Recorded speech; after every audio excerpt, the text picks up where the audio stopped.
अपना प्रचार शुरू कर देते हैं, दीक्षा ये उपदेश देना शुरू कर देते हैं सच्चे ज्ञान का, और बड़े बड़े विद्वानों के छक्के छुड़ा देते हैं। 5 वर्ष की आयु के कबीर परमेश्वर जी थे कलयुग के अंदर, ऐसी लीला में तरीके से बड़े हुए थे। 25 दिन के हो गए थे, सतलोक से चलकर आए थे और लहर तारा नामक तालाब में कमल के फूल पर विराजमान हुए थे। नवजात शिशु रूप धारण करके उनके प्रत्यक्ष दृष्टा एक अष्टानंद नाम के ऋषि थे, जो साधना करने प्रतिदिन सरोवर पर जाया करते थे। गर्मियों का मौसम था तो वहां से नीरू और नीमा उठा कर लाए थे। 25 दिन तक परमात्मा ने कुछ भी आहार नहीं किया, बड़े चिंतित हो गए थे नीरू और नीमा। और नीमा ने तो यहां तक ठान ली थी यदि बच्चा मर गया तो साथ मरूंगी। तब परमात्मा ने प्रेरणा की, शिवलोक से शिव जी आए, शिव भगवान शिव शंकर जी आए, क्योंकि वो पहले शिव के पुजारी थे नीरू और नीमा। वो उसी जन्म में हिंदू समाज में उत्पन्न थे। गौरी शंकर सरस्वती नाम था इनका। मुसलमानों ने इनको जबरदस्ती मुसलमान बना दिया था। अब हिंदू धर्म के जो पंडित थे उन्होंने इनको अपने धर्म से रिजेक्ट कर दिया था। इनका गंगा में स्नान कराना भी बंद कर दिया था। तो इसलिए इन्होंने मुसलमान साधनाएं शुरू कर दी थी। पहले रोजी रोटी के लिए कथा करके निर्वाह चलता था। नीरू का गौरी शंकर था इसका नाम, वो बंद हो गया था, जिस कारण से इसने जुल्हाई का कार्य शुरू कर दिया और मुसलमान धर्म इसने मजबूरी में स्वीकार करना पड़ा। लेकिन फिर भी अंतःकरण में उनके भगवान शिव की जगह न्यारी थी। तो नीमा ने और इनके नाम बदल दिए थे। फिर गौरी शंकर का तो नाम रख दिया था नूर अली, जिसको नीरू कहने लगे, और सरस्वती का नाम रख दिया था नियामत, उसको नीमा कहने लगे। तो नीरू और नीमा ने अपने भगवान शंकर से प्रार्थना की, ये भगवान या तो ये बच्चा देना नहीं था और दिया है तो ले ना दाता नहीं, हम मरेंगे साथ इसके। तब भगवान बैठे थे बच्चे रूप में, उनके घर पर आए हुए थे। प्रेरणा की शंकर जी के मन में कि कौन दुखी है तेरा भक्त। नीचे आए साधु रूप बना के और पूछा माई क्यों दुख पा रही है, क्यों रो रही है, सारी कथा बताई। तब कहा बच्चा दिखाओ मुझे कहाँ है। तो नीमा लाई बच्चे को उठा करके और चाहा साधु के चरणों में डाल दूं, जान बख्शीश हो जावे इसकी।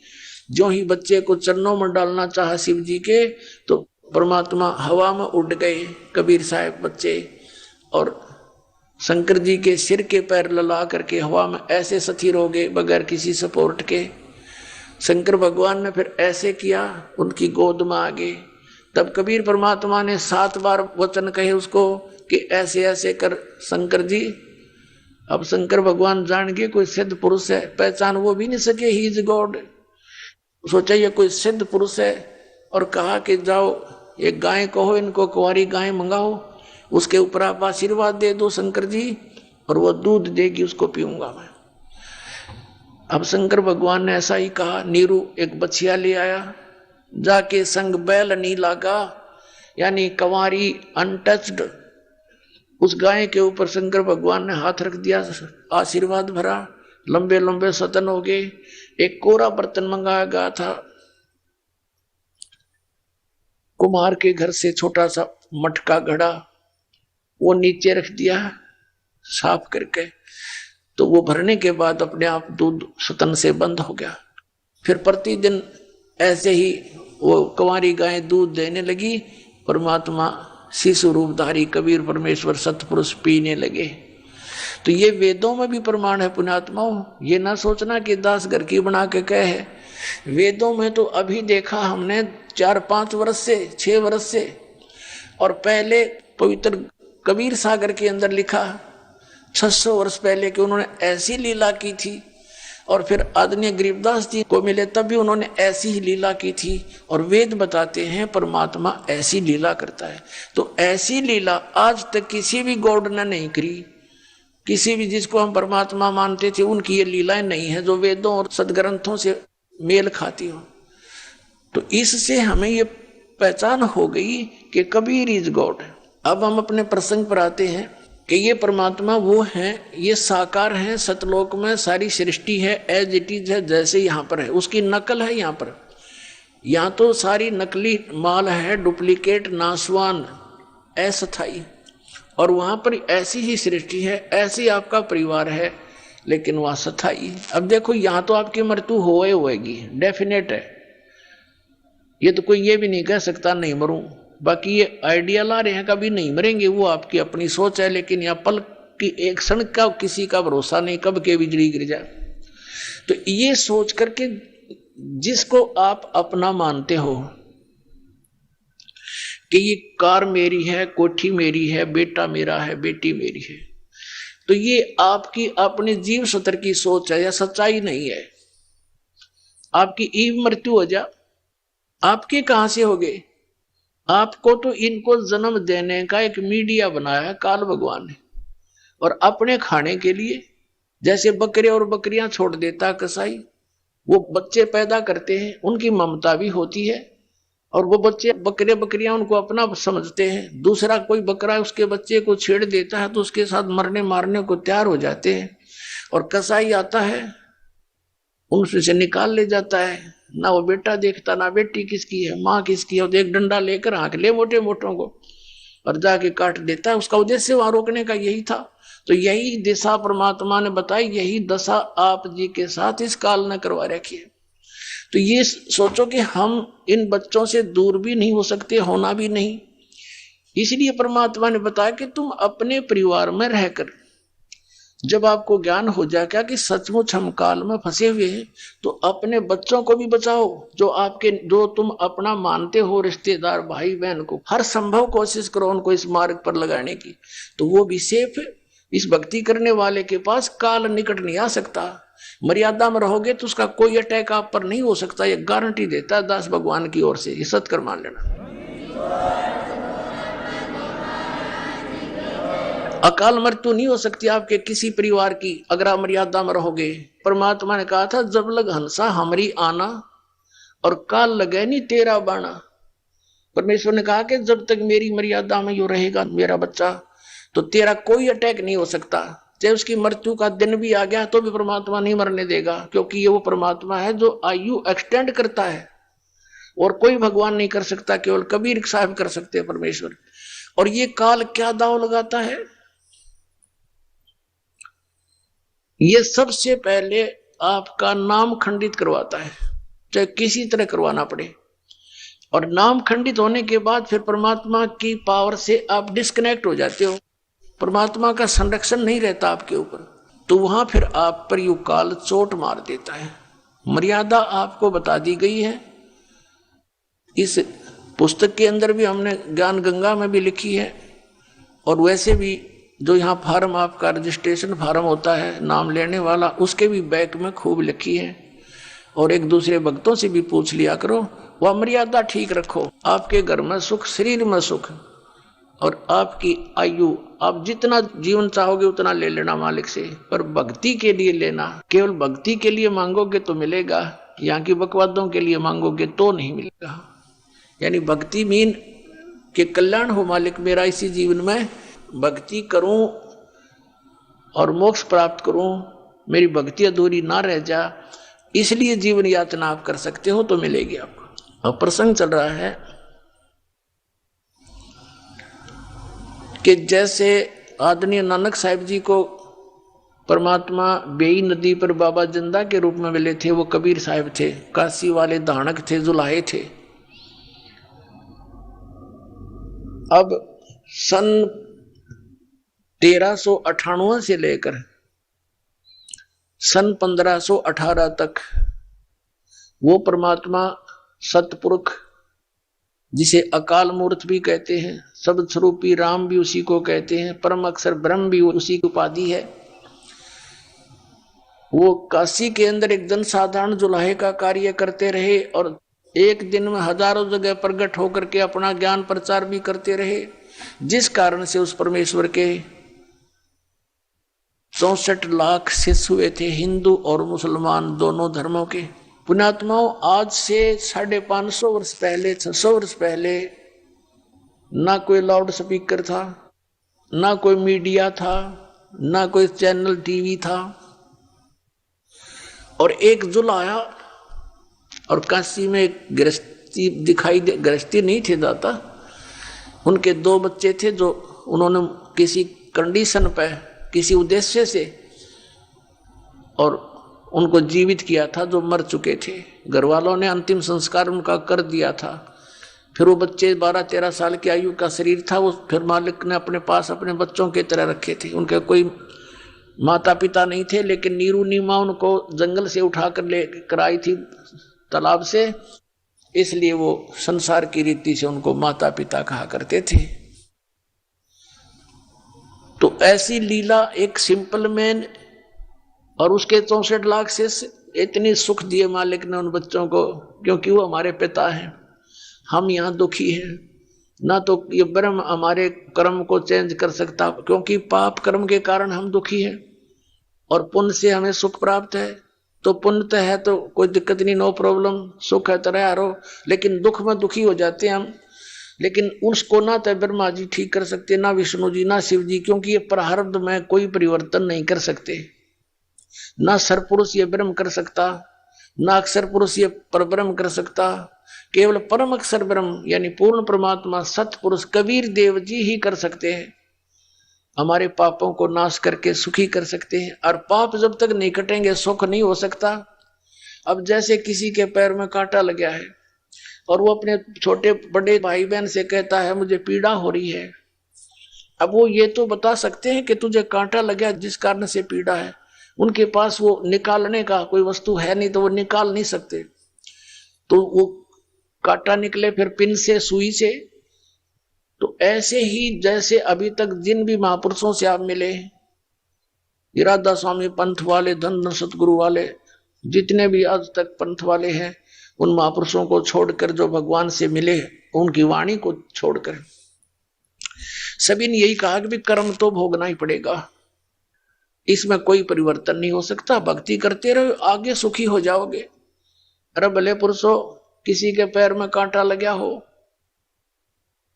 और कोई किसी के पास जाए कि मुझे किस कारण से दर्द हो रहा है, पीड़ा हो रही है, तो पैर दो दागिए तो बता सकते कि आपके कांटा लगा है जिस कारण से पीड़ा है।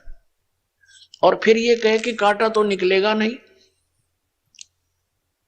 ये पीड़ा बंद करनी मेरे बस की बात नहीं, जूते पहन लो, भविष्य में कांटा ना लगेगा। भले आदमियों, कांटा लगे पैर में जूता पहना नहीं जा सकता, वो तो कांटा निकले और फिर जूता पहनाया जाए, फिर इस डर से वो पहने रखेगा, कभी नहीं निकालेगा कि भगवान कहीं फिर से कांटा ना लग जा। तो ये पाप कर्म के कांटे जिस जिसके लगे हुए हैं वो पीड़ित हैं, और इन महापुरुषों के पास भटक भटक कर धक्के खाकर थक जाते हैं, सोच लेते हैं कि अब कहीं राहत नहीं मिलने वाली, क्योंकि वो उस सतर के संत नहीं है, वो उनका कनेक्शन उस परमात्मा से नहीं है जो पाप नाश कर सकता है। और पाप नाश होने से सुख होगा, कांटा निकलने से पैर की पीड़ा नाश होगी, समाप्त होगी। तो जितने भी ये साधु संत थे, अभी तक ये मूर्ख बना रहे थे, मैं मंत्र जंत्र भी बताते रहते, लास्ट में कह देते तुम्हारे प्रारब्ध का कर्म है, भोगना ही पड़ेगा। अब निश्चय हम सोच लेते भाई ठीक है, तो मेरे पीछा छूटेगा, फिर भक्ति की क्या आवश्यकता है? अगर ऐसे बिरान मट्टी होकर मरना है, फिर भक्ति की क्या आवश्यकता है? भगवान को मानते हैं, सर्व सुखदाई है, सभी दुखों का नाश कर सकता है, इसलिए उसकी खोज हम गुफाओं में पता नहीं कहां कहां बैठे संतों के पास करते रहे। तो परमात्मा कहते हैं पर्वत पर्वत में फिरा कारण अपने राम, राम जैसे संत मिले जिन सारे सब काम। तो पुण्यात्मा, वो सुखदाई परमात्मा है, उस पर हमारा दुख देखा नहीं जाता। पर परमात्मा कहते हैं अनंत कोट बाजी जहां मन रचे सकल ब्रह्मांड, और कह कबीर मैं के करूं यू काल करे जीव खंड। अब कबीर साहब जी आखिर में ये कह देते हैं मैं इतना समर्थ हूं कि सारे ब्रह्मांडों को रचना मैंने करी, और मैं 1 मिनट में न सुखी कर दूं। जय मुझे मेरे पर विश्वास कर लें और मेरी बातों को मानकर साधना कर लें। लेकिन कहते हैं आखिर में कि कह कबीर मैं के करूं यू काल करे जीव खंड, ये हमसे निकाल ले जाता है काल। यहां से कोई न कोई ऐसी मन में भूतनी बांट दे इसके, क्योंकि अज्ञान हमने घना सुन रखा। ज्ञान केवल एक सतलोक आश्रम बरुवाला में, बाकी सब जगह आध्यात्मिक अज्ञान भरा पड़ा है। तो उस आधार से सभी आधारित है।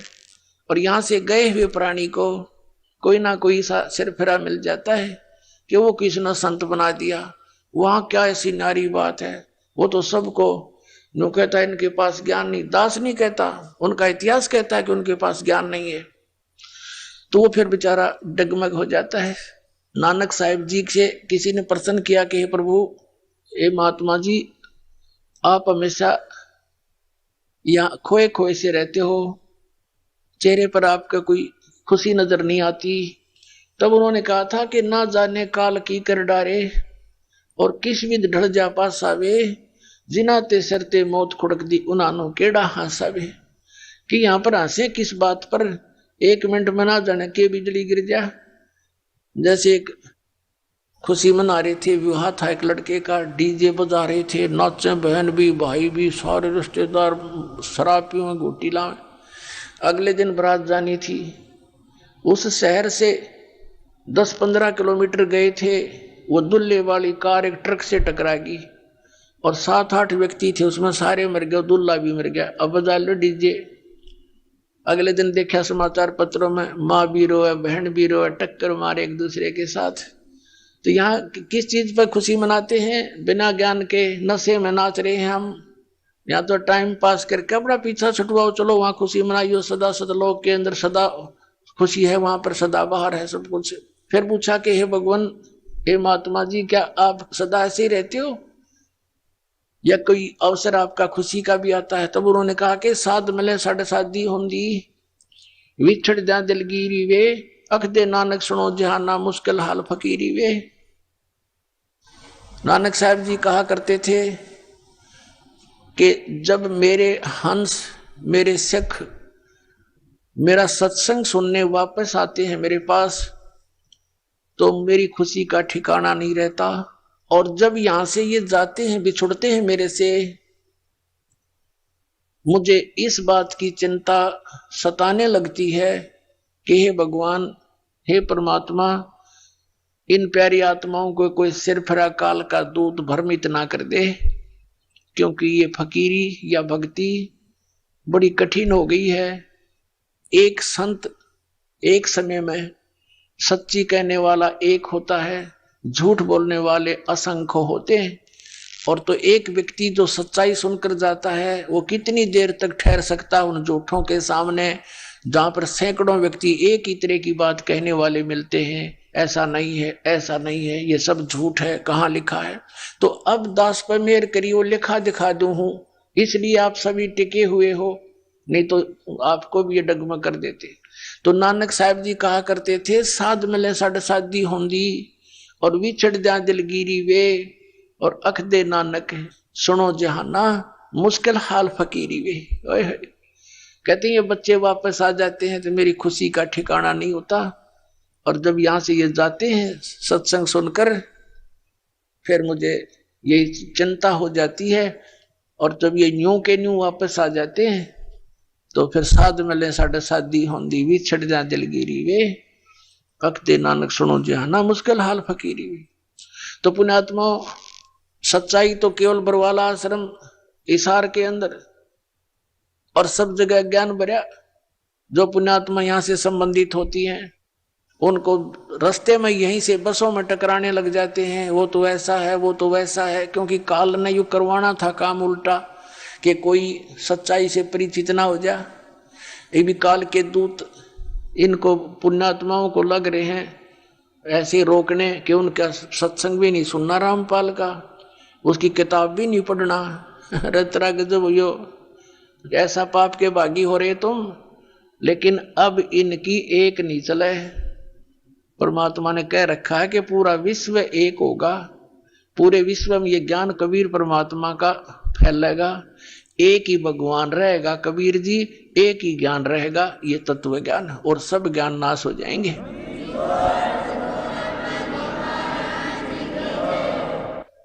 और सभी परमात्मा के बच्चे भगवान की चर्चा किया करेंगे। जहां पार्कों में बैठकर इधर उधर की बकवादें गढ़ते हैं, कोई राजनीति की बतलाव है, कोई बहू बेटिया की अच्छे बुरे होने की एक दूसरे ने कह के अपना मन हल्का करता है, टाइम वेस्ट करता है, कोई ताश खेलता है, कोई गुट्टी लाता है, कोई 2 नंबर के काम करके सारा जीवन नरक बना रहा है अपना भी परिवार का भी। इस ज्ञान से परिचित होकर आपको ये रिश्वत, मिलावट, चोरी, ठगी, जारी आपको विष दिखाई देगी, तो पुण्यात्माओं विष को कोई खा नहीं सकता। क्या कहते हैं, जैसे किरका जहर का रंग होरी हो, कहो कौन तिस खावे राम रंग होरी हो। जैसे एक कण पड़ा हो विष का, उस कण को भी कौन खाएगा, निकट भी ना जा, बल्कि कितना मिट्टी में दबाओगा उठा के, किसी और का हाथ ना लग जाए। जैसे किरका एक कण विष का, जैसे किरका जह का रंगोरी हो, कहो कौन तिस खावे राम रंगोरी हो। तो ऐसे जो हमें पाप दायक कोई भी कार्य होगा वो विष दिखाई देगा, हम नहीं करेंगे उसको। हम पैसा नहीं लेंगे किसी से रिश्वत, क्योंकि वो हमारे लिए जबरदस्त बाहर बन जाता है। आप देखते हो जिसने किसी से रिश्वत ली या कोई और कारण से पैसा ऐंठा, अगले जन्म में बैल बने और मंडी के अंदर वो आदमी तो आदमी बने और वो बनेगा बैल। मंडी में एक अकेला जोड़ा जाता है एक बग्गी के अंदर, और इतना ऊंचा बोरी भरकर उसका ऊपर बैठ कर लठ मारे। वो रिश्वत लेने वाला अधिकारी अब बैल बनकर लठ खा रहा है उस धनी के, वो सारे पूरे करेगा। तो पुण्यात्माओं, इस प्रकार हमने इस तत्व ज्ञान को समझना है। फिर क्या, हम अपने प्रसंग पर आते हैं कि उस समय परमात्मा कबीर साहब जी एक ही दिन में हजारों जगह प्रकट हो जाते थे, अपनी प्यारी आत्माओं को ज्ञान सुनाते थे, आशीर्वाद देते थे। आशीर्वाद से उनके दुख दूर होने लग गए, तो उनको बड़ी खुशी हुई और परमात्मा के साथ चिपकने लग गए अपने वो बच्चे। तो 64 लाख शिष्य कबीर भगवान के शिष्य हो गए थे, तो आज से 600 वर्ष पहले। तो पुण्यात्माओं, वो सिंपल मैन नहीं था, वो सिंपल संत नहीं था, वो संत रूप में स्वयं परमात्मा थे। अब जो दास आपको बताना चाह रहा है कि वो परमात्मा कौन है, कैसा है, कहाँ रहता है और कैसे मिलता है, इस दास के सत्संग का यही उद्देश्य है कि परमात्मा की सतिथि से आपको पूर्ण परिचित कराऊं और वो मार्ग बताऊं जिससे भगवान मिला करते हैं, वो सतनाम आपको दूं जिस पर अभी तक बैन लगा हुआ था। इस सतनाम को परमात्मा ने आदरणीय धर्मदास जी को दिया, लेकिन आगे देने से मना कर दिया। इसी सतनाम को परमात्मा ने आदरणीय मुल्कदास जी को दिया, लेकिन आगे बताने से मना कर दिया। इसी सतनाम को परमात्मा ने कबीर साहब ने आदरणीय नानक साहब जी को दिया, लेकिन आगे बताने से मना कर दिया। इसी सतनाम को आदरणीय दादू साहब को दिया, आदरणीय गरीबदास साहब जी को दिया, आदरणीय गीसा दास साहब जी को दिया, लेकिन इनको सख्त हिदायत दे दी थी कि अभी इस सतनाम को किसी को दान ना करना, देना नहीं, लेकिन लिख देना अपनी अमृतवाणी में, अपनी एफिडेविट बना जाना। इस बिचली पीढ़ी के लिए सबको बना कर दिया था कि 2 अक्षर का सतनाम अभी डिस्क्लोज ना करना, ये काल के दूतों का हाथ लग गया तो मेरे बच्चे इससे वंचित रह जाएंगे। आपने समुद्र की साखी में आदरणीय नानक साहब जी की एक अलौकिक घटना पढ़ी, कई बार पढ़ाई आपको, कि मर्दाना और बालाजी ने प्रार्थना की नानक साहब जी से कि हमें लंका दिखाओ, समुद्र तो हमने देखा है भगवान। तो नानक साहब जी ने कहा कि तुम समुद्र के ऊपर मेरे साथ चलो, लेकिन वाहे गुरु करते रहो।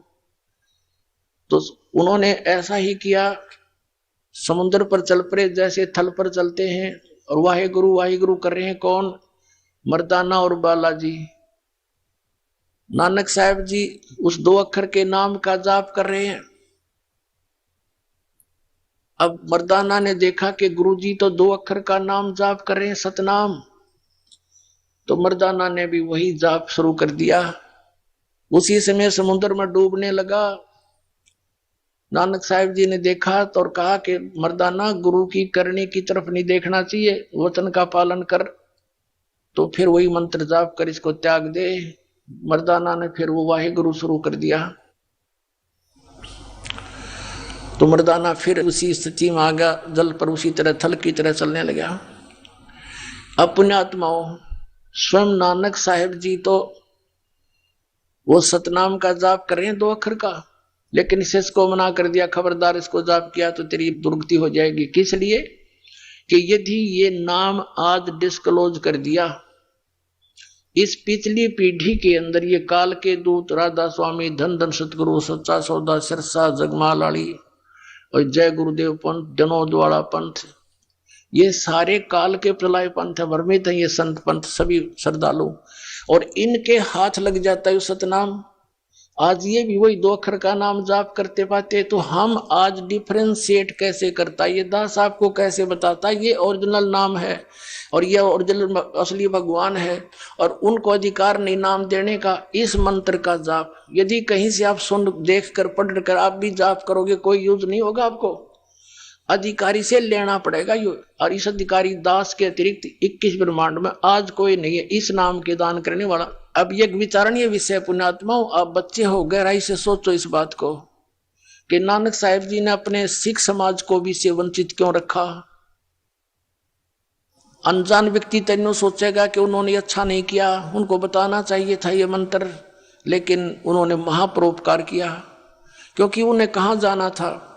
ऐसी विधि बता के अमृतवाणी का पाठ करने की, धर्म भंडारे करने का विधि बताकर चले गए, और उससे वो पुण्यात्मा उस धर्म भंडारे से मालिक की वाणी पाठ करने से मोक्ष तो नहीं होता, लेकिन मनुष्य शरीरों की संख्या बढ़ जाती है, तो उससे वो मनुष्य शरीर प्राप्त करते हुए आ रहे हैं।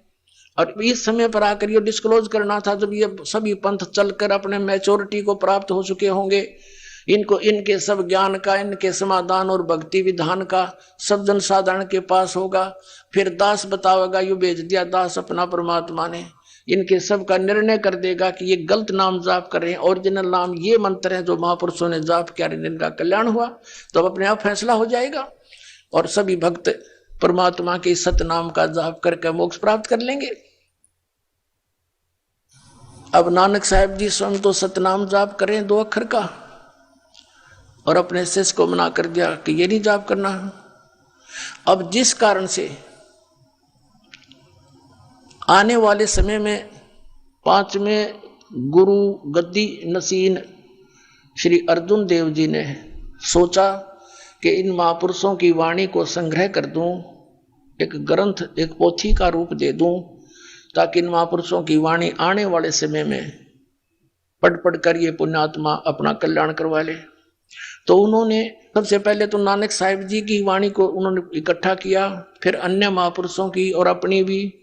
तो उसमें क्या देखा, जैसे बालाजी से द्वितीय गुरु जो गद्दी पर नसीन हुए थे अंगद देव जी, उन्होंने बालाजी से कथा सुनी थी जो समुद्र की साखी नामक एक सदग्रंथ के अंदर लिपिबद्ध है।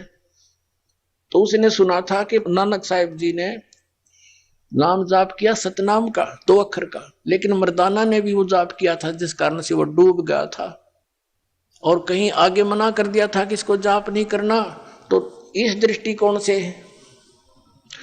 आदरणीय अर्जुन देव जी ने ये मुख्य दृष्टिकोण रखा वाणी को संग्रह करते समय कि कहीं वो मंत्र 2 अक्षर का जिसके जाप करने से मर्दाना को हानि हुई थी और गुरुदेव की आज्ञा की अवहेलना हुई थी, कहीं उसको वाणी में नहीं आना चाहिए, कहीं कोई सिख बच्चा आगे उसका जाप कर ले और हानि को प्राप्त ना हो जाए। ये दृष्टिकोण करके नानक साहिब जी की वाणी और अपनी सबकी वाणी उसमें संग्रह करके गुरु ग्रंथ साहिब का नाम दिया गया। एक प्रसंग आता है प्राण संगति के अंदर, लेखक ने लिखा है कि सिंगल द्वीप का एक राजा था शिवनाभ, उसके पास अधिकतर वो बहुत सेवक था। नानक साहिब जी वहां रहे थे लास्ट के दिनों में, सतलोक जाने से पहले। उन्होंने एक प्राण संगली नामक ग्रंथ लिखा था। उसमें लिखा है उनके लेखक ने कि प्राण संगली को नानक साहब जी ने शिवनाभ राजा से ये कहकर सुरक्षित रखने के लिए कहा था कि ये मेरी देह है। कहने का भाव ये है कि तुम मुझे ही जानना, क्योंकि जैसे दास बोल रहा है, इस खोखे में, इस शरीर में जो ज्ञान ग्रहण है वो आपको बता रहा हूं, ये लिपिबद्ध कर लिया जाए किताब में तो वो दास ही समझो, यानी मेरे वचन है, इस शरीर से कुछ लिंक नहीं। ये शरीर समझो चाहे वो वाणी समझो, उसमें जो बोला है वो ऐसे करने से आपको लाभ होगा। तो नानक साहब जी ने कहा था कि राजन, तेरे अतिरिक्त ये अनमोल ग्रंथ मैं किसी के पास रखना उचित नहीं समझता, और इसको किसी के हाथ ना लगने देना, और मेरा कोई सिख आवे उसको देना। ये मेरी जान है, मेरा शरीर है, ये मेरे प्राण है, और इसको बड़ा सुरक्षित रखना, और तेरे अतिरिक्त मुझे कोई विश्वास पात्र लगा नहीं जो इसको सुरक्षित रख सके। ऐसा ही कहकर नानक साहब सतलोक चले गए। जब अर्जुन देव जी ने वो पता लगा कि वहां पर भी एक बहुत बड़ा अनमोल ग्रंथ शिवनाभ राजा के पास है, तो उन्होंने, उनका पौत्र था उस समय, शिवनाभ का पौत्र, वो तो मर चुका था शिवनाभ, तो उस पौत्र से वो प्राण संगली का ग्रंथ मंगवाया, ध्यान से पढ़ा। उसके अंदर, प्राण संगली के अंदर नानक साहब जी ने बहुत डिटेल के साथ लिखा हुआ था इस 2 अक्षर के नाम के बारे में, और सार नाम के बारे में, आदि नाम के बारे में। अब उन्होंने उस दृष्टिकोण को आधार बनाया कि कहीं ये 2 अक्षर का नाम, जिसमें एक ओम है, जो नानक साहब जी ने जाप किया, और उसमें समुद्र की साखी के अंदर उन्होंने उच्चारण किया, मर्दाना भी उच्चारण करने लग गया, वो आप पढ़ सकते हैं, बार बार डिस्क्लोज नहीं करेगा दास इसको। तो उन्होंने ये ध्यान रखा कि कहीं ये मंत्र युक्त वाणी और गुरु ग्रंथ साहिब में मैंने लगा दी, और कोई सिख इसको पढ़ लेगा तो गुरुदेव की आज्ञा की अवहेलना होगी। तो उसके अंदर पूरा विवरण ही, प्राण का अर्थ होता है श्वास, श्वास श्वास से सिमरन की पूरी विधि डिटेल लिखी थी, और बाकी और ज्ञान भी बहुत दिया हुआ था। जैसे कबीर साहब ने कबीर बीजक अलग से बनाया था, ऐसे ही ये बीजक समझो, बीजक में निष्कृष यानी सार था वो सारा। तो उस अर्जुन देव जी ने देखा कि इसके अंदर तो बहुत ज्यादा वो मंत्र लिख है जो अलाउड नहीं है, तो उसने सारी की सारी प्राण संगली को, हस्तलिखित को जल प्रवाह कर दिया, एक अच्छे से कपड़े में बांध कर खूब पैक करके आदर के साथ जल प्रवाह कर दिया। उसी समय वहां कोई एक संत खड़ा था, उसने प्रार्थना की गुरु जी से कि भगवान ये मुझे दे दो, अनमोल ग्रंथ है तो मैं छुपा के रख लूंगा, किसी को नहीं बताऊंगा। तब उसके आदेश से तुरंत निकाल लिया गया वो, तब तक उसको कोई हानि नहीं हो पाई, वो पृष्ठ जो खराब नहीं हुए। तो उसमें 160 अध्याय थे, उसमें से केवल छांट करके 80 अध्यायों को ही प्रकाश में लाया गया, बाकी को डिस्टर्ब कर दिया गया, या तो सभा कर दिया होगा या जल प्रवाह कर दिया होगा, जिसमें वो सतनाम लिखा था। तो ये कितनी बड़ी हानि होगी हमारे को, लेकिन फिर भी कहते हैं सच्चाई छुप नहीं सकती। अब वही मंत्र जो 2 अक्षर का समुद्र की साखी में स्वयं नानक साहब जी बोल कर उच्चारण कर गए, क्योंकि संत तो परमात्मा के हर एक संकेत को समझते हैं, उनको मालूम था कि हो सकता है ऐसा भी हो जाए, तो यहां तो यह बची रह जाएगी एक प्रमाण हमारा। आपको थोड़ा सा वो दिखाता हूं कि प्राण संगली के अंदर वो क्या लिखा है। ये है प्राण संगली पंजाबी लिपि में, भाषा में, डॉक्टर जगजीत सिंह खानपुरी, और ये Patiala university publication bureau, Punjab university Patiala, ये पंजाबी भाषा के अंदर है। ये है पंजाबी साहित्य अध्ययन विभाग, पंजाब यूनिवर्सिटी पटियाला। ये edited by doctor Jagjit Singh Khanpuri, MA PhD। ये सन 1999 में छपी है दूसरी बार, ये पूरी डिटेल लिखी है। ये है doctor Ranbir Singh, registrar Punjabi university Patiala ने प्रकाशित की थी अते राम नवी दिल्ली में छपी। अब यहां देखते हैं, इसमें इसका 2 शब्द है, पहला संस्करण है ये। इसमें क्या लिखा कि प्राण संगली योग साधना संबंधी ई महत्वपूर्ण रचना है। इसमें यहां लिखा है संत संपूर्ण सिंह ने देवनागरी लिपि विच भी इसका संपादन किया सी, यानी ये संपूर्ण सिंह ने भी इसी से ही लिया और ये मानते हैं उसमें जो लिखा सही है। अब यहां देखना भूमिका में पहला संस्करण भूमिका, यहां आ जाइए। संत संपूर्ण सिंह ने देवनागरी लिपि विच जिस संस्करण दा प्रकाशन किया उस विच कुल 80 अध्याय शामिल हैं। 80वें अध्याय दे अंत ते इस ते कुल अध्यायां 113 लिखे हैं।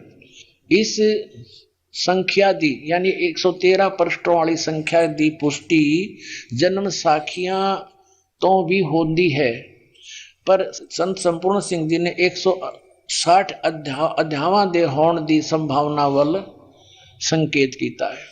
अपनात्मा इस लेखक ने भूमिका में क्या लिखा है जो पटियाला यूनिवर्सिटी में सुरक्षित रखी है, ये प्राण सिंह, इसमें लिखा है कि संत संपूर्ण सिंह ने 80 अध्याय लिखे हैं और 113 भी मेंशन किए कि इसके 113 अध्याय बनते हैं। इसका प्रमाण जन्म साखी में भी मिलता है, ये मानते हैं इन्होंने कहा। और कुल अध्याय 160 होने का भी संकेत किया, ये बिल्कुल सारी सत्य है। कहने का भाव ये है कि दास ये बताना चाहता था आपको कि ये ऐसे क्यों किया गया। परमात्मा का आदेश था इन महापुरुषों को कि सतनाम को डिस्क्लोज ना करना, सतनाम सतनाम अवश्य कहते रहना कि सतनाम एक अजब मंत्र है, उससे मोक्ष होगा। तो ये काल के पंथ, राधा स्वामी पंथ वगैरह, इनको सतनाम का कख भी पता नहीं। सतनाम सचखंड है, सतनाम असली राम है, सतनाम ही सतपुरुष है, सार नाम भी सतनाम है, सार शब्द भी सतनाम है, सतपुरुष भी सतनाम है। बताए इन्हें सिर पैर का नहीं पता। और ये 2 अक्षर का नाम है। अपने आत्माओं जैसे नानक साहिब जी को परमात्मा मिले थे एक जिंदा महात्मा के रूप में आकर, ऐसे वो सभी उन महापुरुषों को मिले हैं जिनका दास बार बार आपके समक्ष उनका विवरण बताता है। उनमें से आदरणीय गरीबदास साहिब जी गांव छुड़ानी जिला झज्जर वाले भी हैं। अब कारण क्या था, जैसे धर्मदास जी से परमात्मा ने कहा था कि ये काल के दूत आवेंगे, मेरे भी पंथ में आवेंगे और मेरे नाम से आगे और भी सतलोक के नाम से, सतपुरुष के नाम से अन्य पंथ चलाएंगे। तो उस समय तक मेरी इस अमृतवाणी को भी ये डिस्टर्ब करवा देगा काल, किसी ना किसी सर्कमस्टांस बना के। अब जैसे अर्जुन देव जी ने अपनी सोच से तो अच्छा किया, लेकिन हमारे लिए तो बहुत हानि होगी वह, क्योंकि मूल ज्ञान तो समाप्त हो जाता। फिर भी उसी दृष्टिकोण से संपूर्ण सिंह सरदार जी ने उसी दृष्टिकोण से प्राण संगली की रचना की कि इसमें 2 अक्षर का मंत्र ना आ जाए। और फिर भी मालिक की दया हुई, उसमें एक जगह वो गलती से आ गया, वो किसी दूसरे अक्षर से जुड़ा हुआ है वो मंत्र, और वो दूसरा बिल्कुल स्पष्ट है। सोहम तो स्पष्ट है और दूसरा साथ में जुड़ा हुआ था, उस दास की नजर पड़ गया, इसलिए बाकी के अध्याय छोड़ दिए। उसमें बहुत ज्यादा बार लिखा था। तो कबीर साहब ने कहा था कि मैं फिर आने वाले समय में कुछ इसमें गड़बड़ी बनेगी अपनी वाणी में, फिर इसको प्रकट करा देंगे। आदरणीय गरीबदास साहिब जी को गांव छुड़ानी जिला झज्जर हरियाणा, जब ये 10 वर्ष के थे, किसान जाट जाति में जन्म था, बहुत बड़े जमींदार थे इनके नाना जी। क्योंकि आदरणीय गरीबदास साहिब जी अपने नानके में रहा करते थे, इनके पिताजी वहां घर जमाई बनकर रहे थे, क्योंकि इनके कोई मामा नहीं था, इनकी माँ को कोई भाई नहीं था, जिस कारण से बहुत बड़ी जमीन थी, 1400 एकड़ जमीन था उस समय। तो अपने ही गौओं के पाली गए हुए थे, कबलाना गांव की साइड में अपने खेत में, साथ में 10-20 और पाली थे, 150-250 गौवें रखा करते थे। कुछ गांव वाले भी, गरीब व्यक्ति भी अपनी गौओं को उनके खेतों में चराने जाया करते थे। फाल्गुन सुदी द्वादशी को सन 1727 संवत 1784 को परमात्मा वो सतपुरुष जो लीला करता है उसी तरीके से एक जिंदा महात्मा का रूप बना के सचखंड से सतलोक से चलकर आए और वहां थोड़ी सी दूरी पर आकर पृथ्वी पर पैदल चल पड़े। उस समय ये सभी पाली गवाले खाना खा रहे थे। परमात्मा एक अतिथि रूप में संत रूप में देख करके रास्ता साथ से गुजरता था उस वृक्ष के, जिस वृक्ष के नीचे वो खाना खा रहे थे। पालियों ने कहा महात्मा जी भोजन खा लो। परमेश्वर ने कहा भोजन तो मैं खा के आया हूं भाई। फिर उन्होंने कहा जी भोजन नहीं खाओगे तो दूध तो पीना पड़ेगा। हम महात्मा को अतिथि को ऐसे नहीं जाने देते, हमें पाप लगता है। परमात्मा तो गए उसी उद्देश्य थे कि मैं वहां बैठूं। परमात्मा बैठ गए और कहा भी दूध पिलाना चाहते हो तो कंवारी गाय का पीता हूं।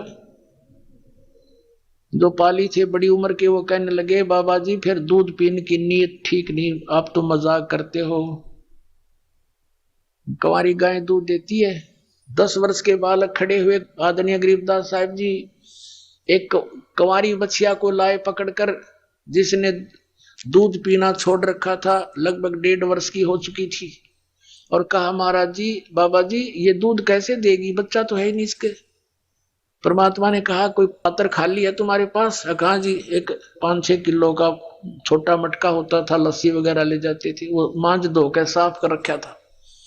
परमात्मा ने कहा इसके थनों के नीचे रखो स्तन के। गरीबदास जी पकड़ के बैठ गए छोटा सा बच्चे। कबीर परमात्मा ने थपकी मारी, खड़े होकर जिंदा महात्मा के रूप में, और सतन से दूध चल पड़ा और पात्र भरने के बाद बंद हो गया। बोलो सतगुरुदेव।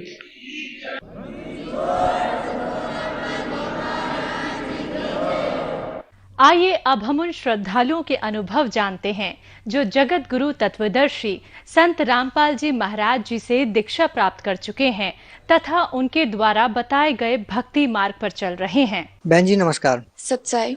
क्या नाम है आपका? अंबिका। कहाँ से आए आप? मैं पथरी डिस्ट्रिक्ट हरिद्वार से। आप हरिद्वार उत्तराखंड से संत रामपाल जी महाराज से कब जुड़े आप? मैं 22 मई 2016 में। संत रामपाल जी महाराज से नाम दीक्षा क्यों ली? इसलिए क्योंकि जो संत रामपाल जी महाराज हैं वो हमारे जो चारों वेद हैं, जो 6 शास्त्र हैं, उनको जो है खोल खोल करके दिखा रहे हैं कि क्या सच्चाई है और आप क्या कर रहे हो और हमको क्या करना चाहिए। आखिर नाम लिया क्यों? किन परिस्थितियों में आपने संत रामपाल जी महाराज से नाम दीक्षा ली? सबसे पहले जो है वो मेरे पापा जो हैं वो 2013 में जुड़े इससे। वो उनकी जो है सबसे पहले वो जॉब करते थे चंडीगढ़ में, तो उनकी जो है कंडीशन थोड़ी ख़राब होने के कारण, तबीयत ख़राब होने के कारण वो 5 साल तक जॉब नहीं कर पाए। तो उसके बाद मतलब जो हम देवी देवता की भक्ति करते थे उससे भी हमें कोई लाभ नहीं हो रहा था, सेटिस्फैक्शन नहीं हो रहा था। तो उसके बाद हम निरंकारी पंथ से जुड़े थे। तो जो दादा दादी जी वो भी जुड़े थे, तो वो मतलब वहाँ जाते थे, लेकिन वहाँ से भी हमें कुछ मतलब ऐसा लाभ नहीं हो रहा था, कोई किसी भी प्रकार का सेटिस्फैक्शन नहीं था। तो उसके बाद हमारे गाँव में एक भगत है, तो उन्होंने पापा को बताया इस चीज़ के बारे में और ज्ञान गंगा जो पुस्तक है उसके बारे में बताया।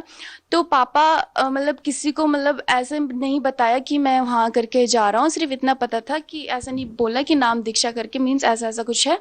तो वो मतलब गए और उन्होंने नाम दीक्षा ले ली। तो वो घर आए तो मतलब घर वालों ने बहुत विरोध करा कि आपने क्यों लिया, कि जो मतलब पहले भी हमने गुरु बनाए थे लेकिन उससे भी कोई लाभ नहीं था। तो मतलब गुरु नाम की चीज़ से था वो विश्वास हट गया था कि मतलब ऐसे कह रहे थे कि आपको गुरु नहीं बनाना चाहिए था, आपने बताया क्यों ये। तो इस प्रकार से जो है मेरे पिताजी जुड़े पहले। उसके 2 महीने बाद मेरी मम्मी है वो उन्होंने भी नाम दीक्षा ली।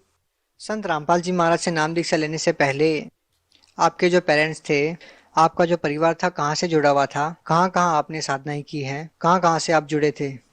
सबसे पहले तो हम जो है वो देवी देवता की जैसे सभी भक्ति करते वो करते थे।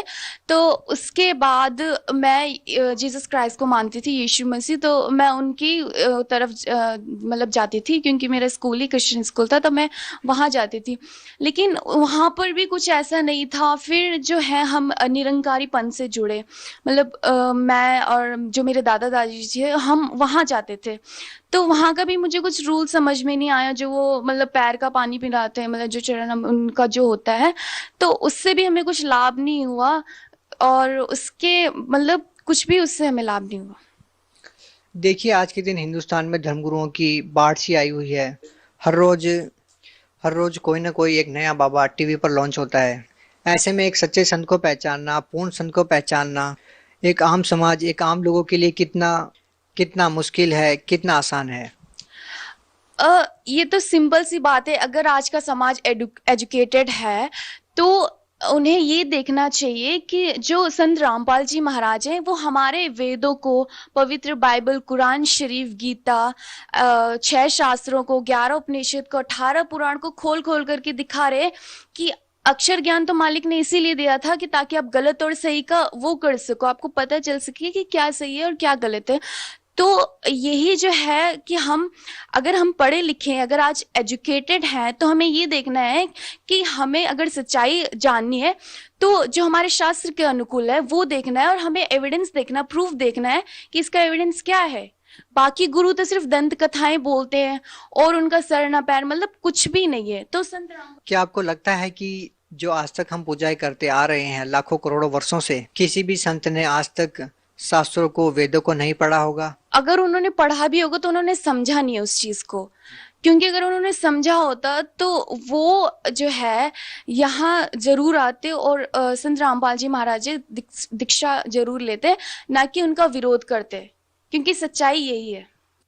देखिए, 21वीं सदी चल रही है, डिजिटल इंडिया की बात की जाती है। ऐसे में लोगों का ये समझना बहुत मुश्किल होता जा रहा है कि मंत्रों के जाप से, भक्ति करने से लोगों की कैंसर जैसी भयानक बीमारियां कैसे ठीक हो रही है, कैसे लोगों की आर्थिक स्थिति ठीक हो रही है, कैसे लोग नशों से दूर हो रहे हैं। जैसा कि आज के दिन हिंदुस्तान में नशा चल रहा है, तो लोगों के लिए समझना मुश्किल होता जा रहा है कि केवल मंत्रों के जाप से इस तरह के लाभ कैसे मिल सकते हैं।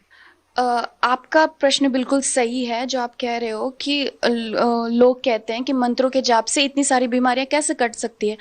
तो एक ये वो तो सिर्फ ये हो सकता है कि या तो आप शास्त्र के विरुद्ध भक्ति कर रहे हो, आप जो है शास्त्रों के मतलब उससे हटकर भक्ति कर रहे हो, आपका मनमाना आचरण है वो। क्योंकि जब मैं इस भक्ति को कर रही हूँ, मैं शास्त्र के अनुकूल भक्ति कर रही हूँ, जब मुझे लाभ हो रहा है तो बाकी उनको क्यों नहीं हो रहा है? क्योंकि वो शास्त्र के अनुकूल भक्ति कर ही नहीं रहे। उन्होंने शास्त्र तो पढ़े हैं, लेकिन उन्होंने समझा नहीं उस चीज को मतलब माना नहीं उन्होंने। तो मतलब इस यहाँ रहते आस्तिक रहते हुए भी हम लोग नास्तिकों जैसे बात कर रहे हैं। अगर मंत्रों के जाप से या फिर इस भक्ति से ये बीमारियां नहीं कट सकती, तो हम जो मंदिरों में जाते हैं, मस्जिदों में जाते हैं, जो हमारी आस्थाएं होती हैं, तो फिर मतलब ये तो एक शिक्षित समाज के ऊपर मतलब तमाचा है कि आप ऐसे कैसे कह सकते हो कि इससे नहीं होगा। ये तो मतलब आप शास्त्र के मतलब विरुद्ध जा रहे हो, तो इस वजह से आपको लाभ नहीं हो रहा है। अब मुझे ये लगता है कि जिन लोगों के जहन में ये प्रश्न आता है, तो वो शिक्षित जरूर है, लेकिन वो जो हमारा स्पिरिचुअल नॉलेज है, जो आध्यात्मिक ज्ञान है, उससे वो दूर है। भले ही वो डॉक्टर इंजीनियर्स हैं आज वो मतलब, लेकिन जो आध्यात्मिक ज्ञान है वो उनसे बिल्कुल बहुत दूर है।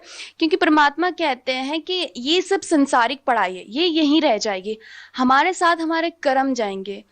तो इसलिए हमें आध्यात्मिक ज्ञान से परिचित होना बहुत जरूरी है। इस भक्ति से सबसे पहला ये लाभ होता है कि जो हमारा जन्म मरण का रोग है वो कट जाएगा। तो इससे बड़ा लाभ और कुछ हो ही नहीं सकता।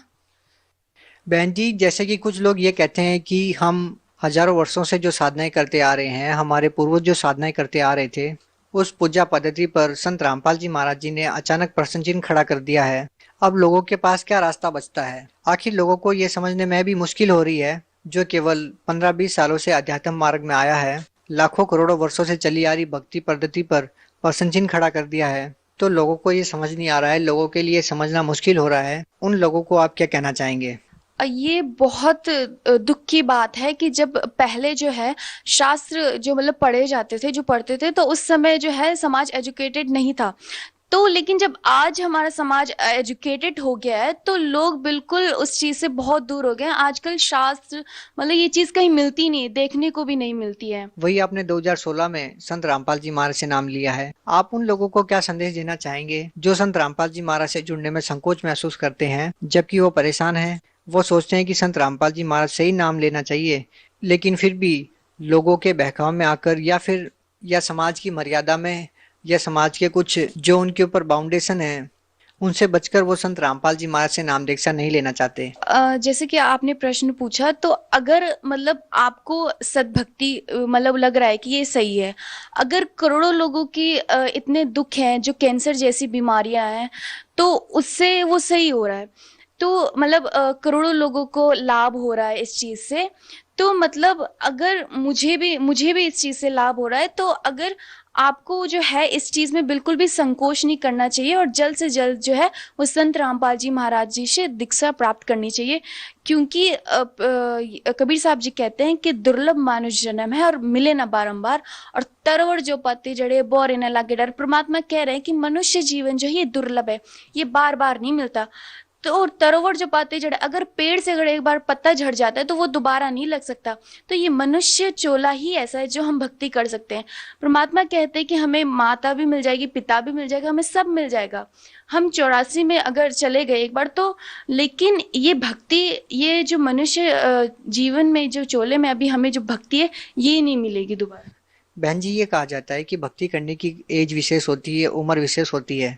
बचपन में भक्ति क्या करना, तो आप उन लोगों को क्या संदेश देना चाहेंगे जो बचपन में भक्ति नहीं करके, जैसा कि आपको पता है कि आज किस तरह का समाज है, एक डिजिटल इंडिया की लाइन पे लोग आज लगे हुए हैं, एक अंधाधुंध कमाई के ऊपर लोग लगे हुए हैं, एक ऐसे समय में भक्ति करना, इसके बारे में आप क्या कहना चाहेंगे? ऐसा कुछ नहीं है कि भक्ति की कोई उम्र होती है। जैसे एक बच्चा जब स्कूल जाता है तो उसको बचपन से ही भेजा जाता है, तो पढ़ने, जैसे कहते हैं कि पढ़ाई की और सीखने की कोई उम्र नहीं होती, ऐसी ही परमात्मा की जरूरत हर किसी को होती है। वो छोटे से छोटे बच्चे को भी है और बूढ़े से लेकर इंसान को भी है। हर किसी को पूर्ण परमात्मा की जरूरत होती है। आप अपने लाभ के बारे में कुछ बताना चाहेंगे? 2016 में संत रामपाल जी महाराज से आपने नाम दीक्षा ली है, आपको क्या लाभ मिले? सबसे पहले जो है, जो मेरे फादर हैं, उनकी कंडीशन बहुत ख़राब थी, तो वो अभी बिल्कुल सही है, वो किसी भी तरह की मेडिसिन नहीं लेते हैं। और जो मेरी मम्मी है, जो बहुत मतलब उनको टेंशन होती थी कि पहले पापा भी बहुत ड्रिंक करते थे, और आज पापा कहीं भी जाए तो किसी भी प्रकार का मतलब कोई भी ऐसा टेंशन नहीं है कि कहाँ है क्या है, क्योंकि आज उनको उसके नाम से भी नफरत हो गई है। तो जो मेरी दादी जी है, उनका पैर, एक राइट जो पैर है वो पैरालाइज था, वो भी बिल्कुल ठीक है, और उनके हाथ में और पैर में ब्लीडिंग होता था। तो गुरुजी से नाम उपदेश लेने के बाद वो भी बिल्कुल ठीक है, और हमारी फाइनेंशियल कंडीशन भी बिल्कुल ठीक है। बहन जी, भगत समाज को क्या संदेश देना चाहेंगी?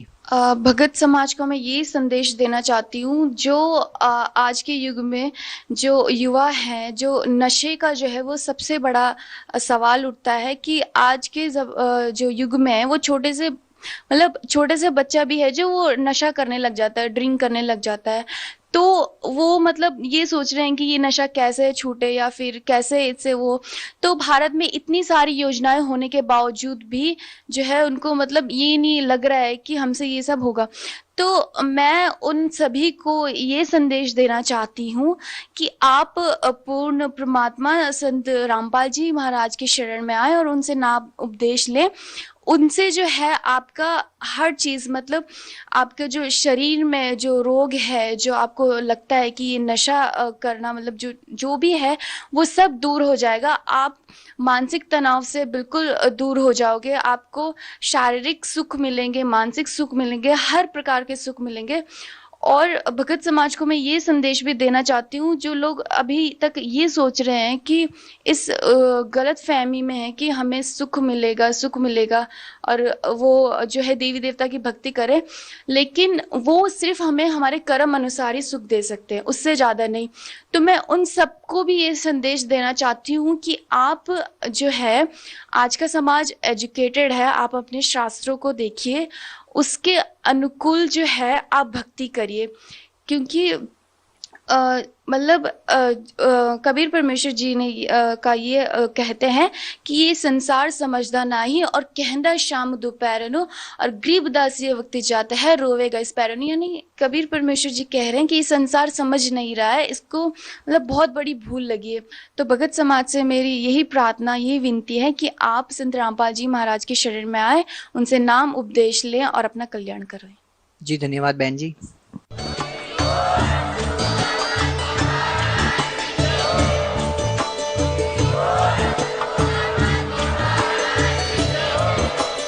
आप सुन रहे थे जगत गुरु तत्वदर्शी संत रामपाल जी महाराज जी के मंगल प्रवचन। अधिक जानकारी के लिए विजिट कीजिए हमारी वेबसाइट www.jagatgururam